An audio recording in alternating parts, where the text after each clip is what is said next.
Well, my name's John. That's it.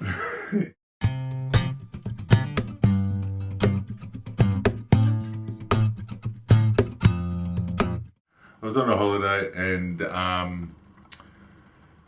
yeah, I just noticed pain. I would normally be training and I'd just be sore because of all the weights. I was pretty heavy into my weights, weights then, doing loads of leg weights and loads of other weights anyway. So anyone who's done weights or gym, then you end up with pain all the time, soreness through growth or whatever. So I hadn't done anything for a week or two, and I was just noticing that I had this pain in my groin area. It was uncomfortable, to say the least. It felt like I'd been kicked in the Jets crackers. If guys, you will only know what that means. And it was just constant. It was just, I couldn't shake it. I tried to stretch it out. I tried to swim. I tried to get into cold water. I tried to shower. I tried a whole different host of things. I wasn't even training and I still had this pain. So even in the shower, I had a bit of a feeling it felt a bit different. So it was hard, it was sore, it was just different. And I sort of decided, well, it was funny, it was in December, beginning of December, that I made that, that I found it. And then I said, right, as soon as I get back, which would have been mid-December, I think, I was going to go straight to the doctor.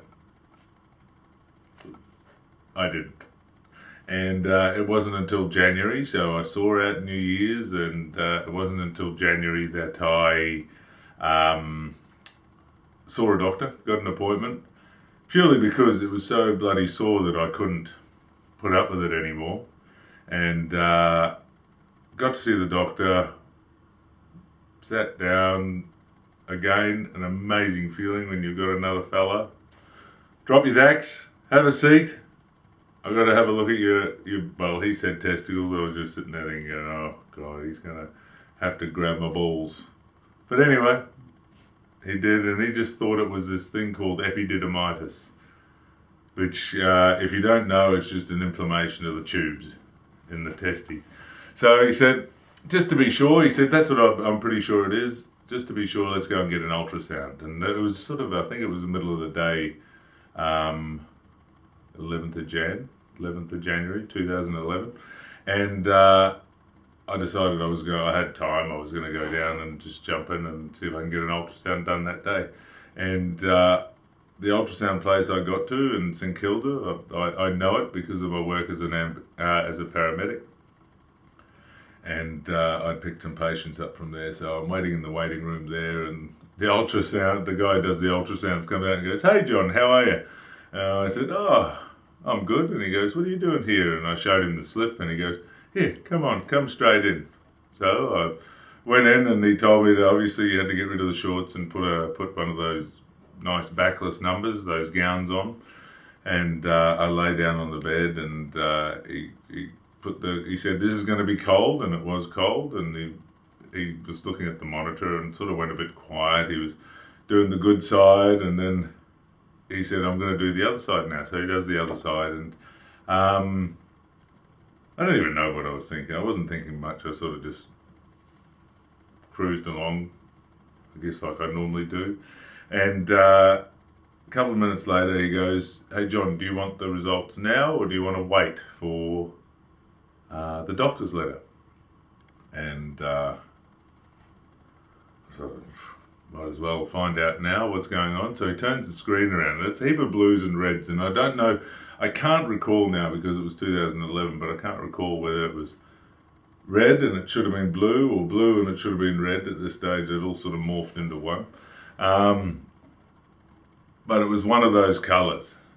And he said, "John, I would go and get this looked at immediately." So by then it was, the doctor's surgery had closed, and I had the doctor's appointment. The doctor had gone, I'd managed to get an appointment for the following day. So I had the referral, I had the letter, I had the assessment. I went home, still didn't know what it was, but through my medical knowledge, I sort of went, right, this is a tumour of sorts. And by the picture that I was shown on the ultrasound, it was basically the whole testicle, by the looks of it. The blood flow was compromised. There was no, so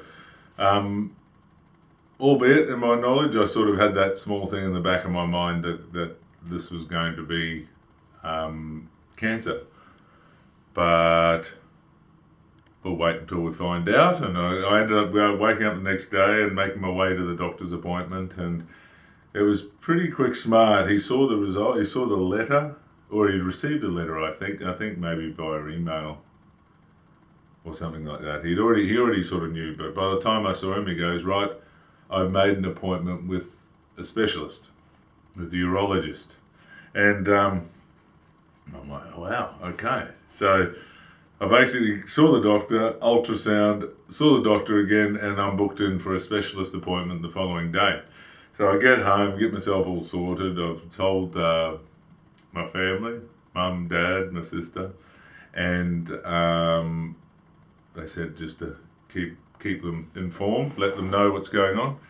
And I got to the specialist appointment the next day, waited a while, had to fill out all the normal paperwork and stuff. And I went in, he was this old fella, he looked like, I think he was one of these guys that you just hope, like, you'd be really happy with him doing anything to you because he's just been around the block. He was this older guy, and he sits there and he grabs all my details. Okay, introduced himself, and we were just chatting away. And he goes, hey, how about I have a look at this thing? I went, yeah, have a look at this little thing. And I went, hey, enough of that little thing. And we had this little banter, a little joke. Anyway, sat on the bed again, dropped my pants. And he's had a bit of a feeling. He goes, oh, yeah, oh, look at that. Oh, and he's just sort of muttering to himself, not to me, nondescript. And he goes, all right, take your pants back on and come and have a seat. So I went and had a seat. And then he said, right, it's probably a good idea we get that out. And I went, what is it? And he still hadn't mentioned this cancer thing. And through the whole process, actually, until after the operation, he never mentioned it. And he still didn't mention it, and even when I had to have an oncologist, because he goes, here, you'll have to go and see my mate. But anyway, at that appointment, he told me, I think we need to get it out. He said, I need you to get some bloods and CT scans. So the Friday, that was my next day, I went home, and I was a bit shell-shocked. I sort of was walking around in a bit of a blur, a bit of a daze. And then basically got a call that afternoon, and I'd been booked in for Monday. So basically it was like Tuesday, doctor's appointment. Tuesday, I went to the ultrasound. Wednesday, doctor's appointment. Thursday, I was at the specialist. Friday, I had a CT scan and bloods. Friday, I was on the table.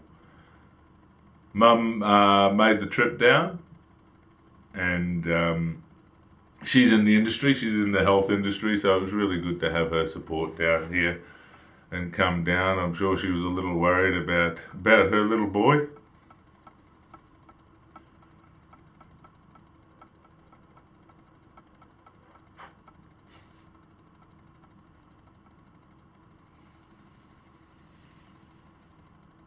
Where did that come from?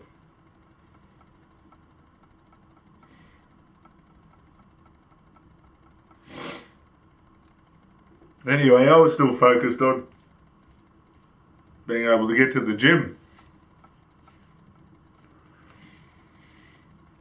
which I sort of heard that the doc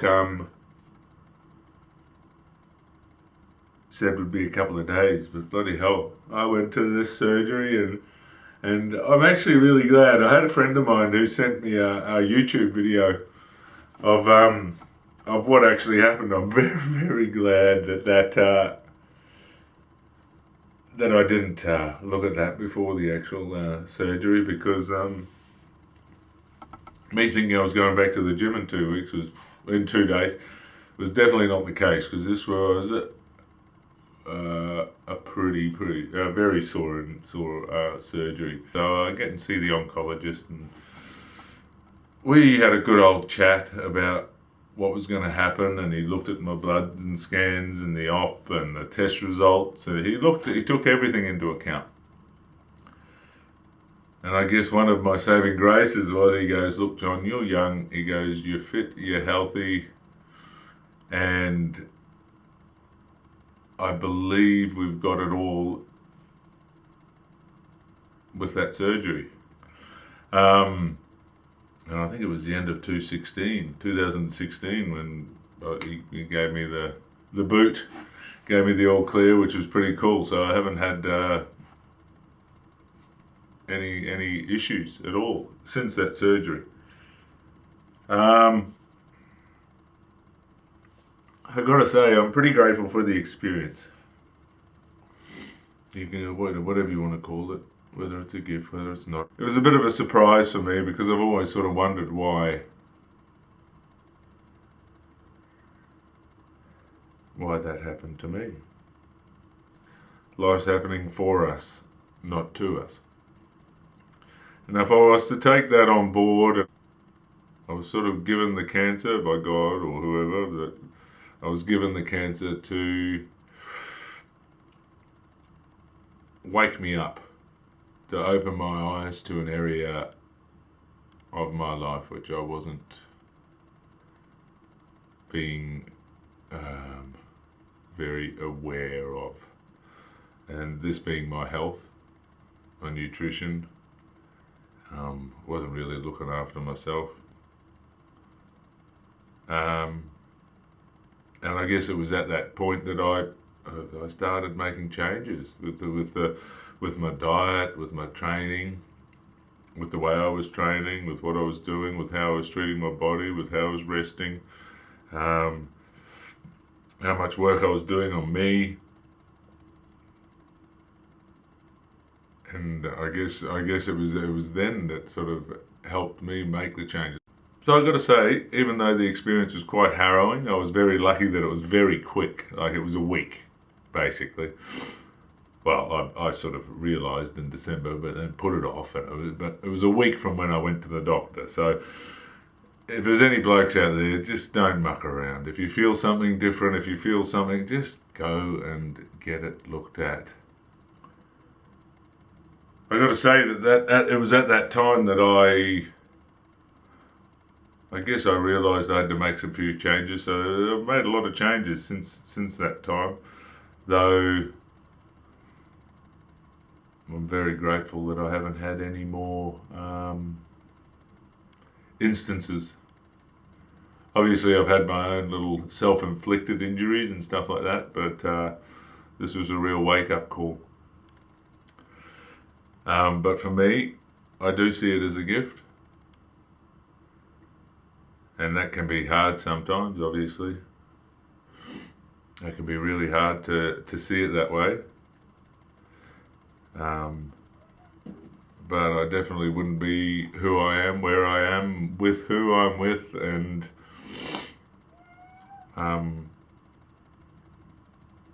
helping the kids that I'm helping, and working in the job that I'm working in as a paramedic.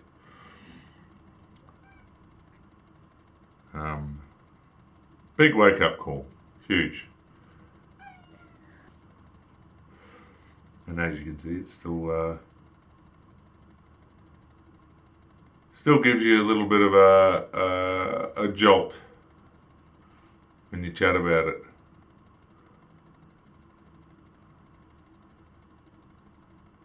Anyway, my cancer story.